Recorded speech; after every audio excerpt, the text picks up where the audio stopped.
In today's video, I'm going to teach you how to fix "You can't make this change because the selection is locked" in Microsoft Word. This message usually appears when you're trying to edit a document, but Word won't let you type, delete, or format anything.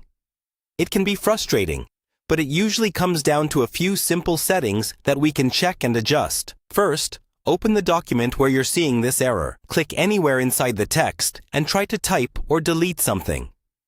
When the message pops up, that confirms the document is currently restricted in some way. We'll start by checking for editing restrictions. Go to the Review tab at the top of Word.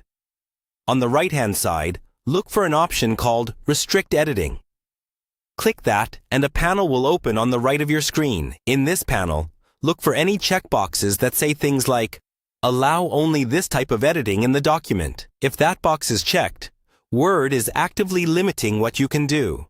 If the box is checked and you see options like No Changes, Read Only, or Comments Only, that means the document has protection turned on.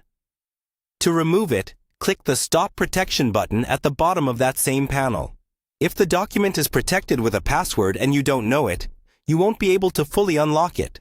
So you'll need to contact whoever created or shared the file. If no password is required, stopping protection should immediately let you edit the document normally. Next, let's check if you're in a restricted mode because of activation or licensing. Look at the very top of Word's window. If you see terms like unlicensed product or view only, your copy of Word may not be activated, or your subscription might be expired. In that case, click File, then Account, and check your product information. You may need to sign in with the correct account or reactivate your license. Once Word is activated properly, close and reopen your document and try editing again.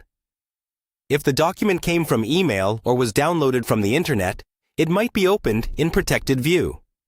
Look near the top of the document for a yellow or blue bar that says Protected View or Enable Editing. Click Enable Editing to allow changes. Just make sure you trust the source before doing this. After going through these checks, try editing your text again. In most cases, unlocking editing restrictions, fixing activation, or turning off Protected View will resolve the selection is locked message and let you work on your document as normal.